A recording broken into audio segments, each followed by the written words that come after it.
Hubo una crisis que cambió la economía mundial sin necesidad de que quebrara un gran banco ni estallara una burbuja. Bastó con algo mucho más básico: el petróleo.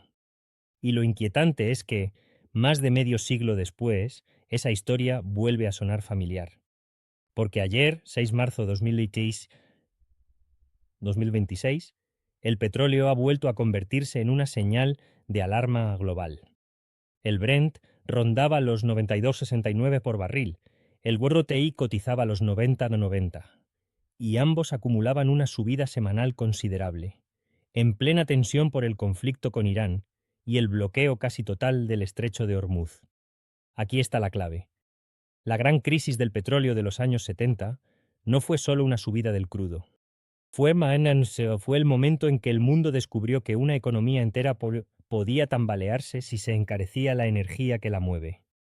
Eso ocurrió en 1973, tras la guerra del Yom Kippur, cuando varios productores árabes recortaron oferta y usaron el petróleo como arma política. El resultado fue devastador. El petróleo dejó de ser barato, y con él empezó a encarecerse casi todo lo demás. Hoy el contexto no es idéntico, pero el mecanismo económico sigue siendo muy parecido. Cuando el petróleo sube de golpe, no sube solo la gasolina. Sube el coste de mover mercancías, sube el coste de producir, sube el coste de calentar, transportar, distribuir y fabricar.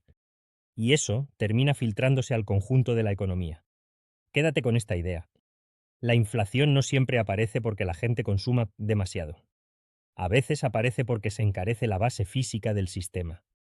Eso fue exactamente lo que hizo tan peligrosa la crisis del petróleo de los 70. Y eso es lo que vuelve a preocupar ahora. Porque el mercado ya no está hablando de una simple oscilación más. Barclays advirtió el 6 de marzo que el precio del Brent podría llegar a 120 si la tensión en Oriente Medio sigue unas semanas más. Y Goldman Sachs avisó de que el petróleo podría superar los 100 yelas incluso en cuestión de días si no se normalizan los tránsitos por Hormuz. Y ahora viene lo importante. ¿Por qué esto importa tanto? Porque el estrecho de Hormuz no es un detalle geográfico. Es uno de los grandes cuellos de botella energéticos del planeta. Si ese paso se bloquea o funciona muy por debajo de lo normal, el miedo no se queda en los traders. Se trasladan a empresas, gobiernos, bancos centrales y consumidores. Eso afecta más de lo que parece. En los años 70, el gran golpe fue que el petróleo multiplicó su precio en una economía que dependía muchísimo de él. Hoy el mundo está algo más diversificado y además llega con una cierta red de seguridad. La Agencia Internacional de la Energía señaló en febrero que los inventarios observados de petróleo habían aumentado en 2025 hasta su nivel más alto desde marzo de 2021.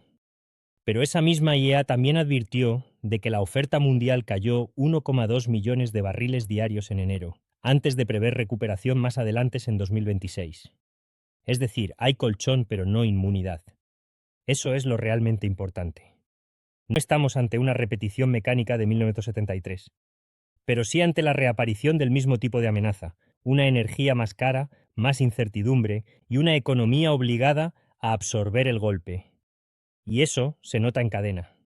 Primero en los mercados, después en las expectativas de inflación, luego en la política monetaria, finalmente en la vida diaria. De hecho, en la eurozona ya se está haciendo ese cálculo. Reuters informó el 3 de marzo de que, si los precios energéticos se estabilizaran en estos niveles, el movimiento del petróleo podría añadir alrededor de 0,2% a la inflación.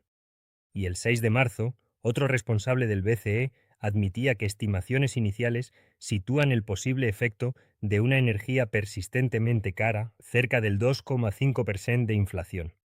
Piénsalo en términos cotidianos.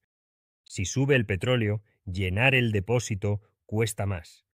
Si transportar alimentos cuesta más, la compra se encarece. Si la energía se tensiona, muchas empresas ven reducirse su margen y acaban ajustando precios. Y si todo eso pasa a la vez, el ciudadano siente algo muy concreto: que su dinero vuelve a perder fuerza. Eso ya ocurrió en los 70. Y no fue solo una crisis de precios, fue también una crisis de crecimiento. La economía se frenaba al mismo tiempo que los precios subían, y esa combinación era muy incómoda para gobiernos y bancos centrales. Hoy el BCE está intentando no sobrereaccionar, pero ya reconoce que necesita más tiempo para medir el golpe del petróleo y la energía antes de mover tipos otra vez. Aquí está la lección histórica.